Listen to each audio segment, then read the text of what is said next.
ऐसा लगता था कि कुछ एक सुकून मिलता था क्योंकि ऐसा होता है कि सपने अंदर होते हैं। एक्टिंग करनी थी, बॉलीवुड में जाना था, लेकिन कोई रास्ता नहीं था, कोई स्कोप नहीं था। तो किसी ना किसी तरह जब बनारस आए मुझे ऐसा लगा कि एक मार्ग जो है, एक राह दिखी है यहाँ पे। तो एक स्पिरिचुअल किस्म का कनेक्शन है बनारस से। और बाकी तो गलियाँ, जो यहाँ का रस है, जो यहाँ के लोग हैं, जो यहाँ का खाना है, जो हवा है, वो तो कमाल है। परिवार भी रहती है यहाँ पे, आपकी फैमिली भी है? मेरी फैमिली बॉम्बे। मामा जी हैं? मेरे मामा जी हैं। हाँ। फैमिली तो है। अशोक मामा हैं जी बैठे हैं। महापौर हैं बनारस के। बिल्कुल। सवाल भी पूछेंगे आपसे? पूछेंगे। हाँ। अरे तो पहले ही पूछ ले, सबके सामने क्या पूछेंगे? बिया के सवाल ना हुई। वो तो मैं पूछ लूंगा ऑडियंस के बिहाफ में आपसे। तो माता पिता जो है बॉम्बे में, तो लगाव तो उनका है ही, बलिया बनारस से तो आते रहते हैं। और जब मुझे मौका मिलता है यहाँ पे, मैंने मेरी दूसरी फिल्म की और पहली फिल्म जो कि मेरी लीड में थी, बंटी और बबली, उसकी शूटिंग यहाँ की थी मैंने बनारस में। तो और फिर बात बीच बीच में मैं आता रहता हूँ जब समय मिलता है तब। आप बता रहे थे कि एक समय था आपका जब आप सोच रहे थे कि आप सीए परस्यू करें या एक्टिंग परस्यू करें, एंड ऑफ कोर्स आपने एक्टिंग परस्यू की।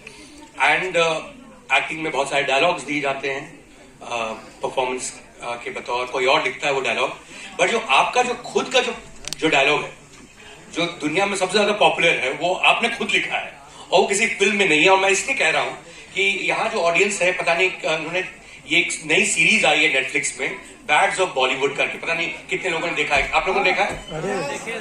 वो इतना इंस्पायर्ड हो गए आपके एक राउंड टेबल डिस्कशन से कि उन्होंने उससे प्रेरित होकर एक पूरा सीन ही डाल दिया है।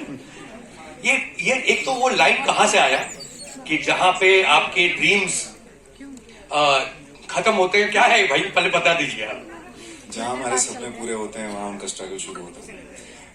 ये लाइन कही थी मैंने। और ये कहाँ से आई? तो ये तो संघर्ष जो जीवन का है, जो जिंदगी मैंने देखी थी, जो मेरा सच था। हमेशा मुझे लगता था कि अगर आप बाहर से आ रहे हैं तो बहुत मुश्किल होता है अंदर घुसना, एक चक्रव्यूह की तरह है। और जो जितना संघर्ष होता है, जो एक्सेप्टेंस होता है, बहुत सारी चीजें हैं जो हमको पता नहीं होती कि क्या पहनना है, कहाँ जाना है, क्या करना है। क्योंकि एक्टिंग तो हम कर सकते हैं, जिंदगी देखी है, जीवन जिया हुआ है, एक तरह से जुड़े हुए हैं, जमीनी लोग हैं, तो एक्टिंग कहीं ना कहीं तो कनेक्ट हो जाती है लोगों से। लेकिन उसके अलावा भी जो स्टार बोलते हैं ना, जो बहुत सारी चीजें होती हैं, जो पीआर होता है, बहुत सारी चीजें होती हैं जो कि समझ नहीं आती हैं, कोई सिखाने वाला होता है। तो उसी पे वो लाइन थी। और जो भी अंदर से जो लोग आते हैं, वो सारी चीजें सीख के आते हैं। लेकिन उनका जो संघर्ष होता है, उनका स्ट्रगल ये होता है कि एक्सेप्टेंस, लोगों से जुड़ना। तो मेरी लाइन जो थी वो यही थी कि जहाँ हमारे सपने पूरे होते हैं, वहाँ उनका स्ट्रगल शुरू होता है। हमारे सपने तब पूरे होते हैं जब पहली फिल्म निकलती है, और उनका स्ट्रगल शुरू होता है पहली फिल्म के बाद। तो ये इस किस्म की लाइन। बट पर्सनली सिद्धांत, कभी ऐसा हुआ आपके साथ कि यार लग रहा है कि अब मेरा स्ट्रगल खत्म हो रहा है, बट नहीं हुआ? आई थिंक 21 साल की उम्र में आपको एक लॉन्च होने वाला था, एक करियर आपका लॉन्च होने वाला था, एक बड़े प्रोड्यूसर थे, एंड सडनली वो गायब हो गए। Is that true? वो लाइन वहां से भी आती है कहीं ना कहीं आपके संघर्ष से? जी देखिए, मैं बीकॉम कर रहा था, फिर मैंने सीपीटी दिया, आईपीसीसी इंटर्नशिप किया,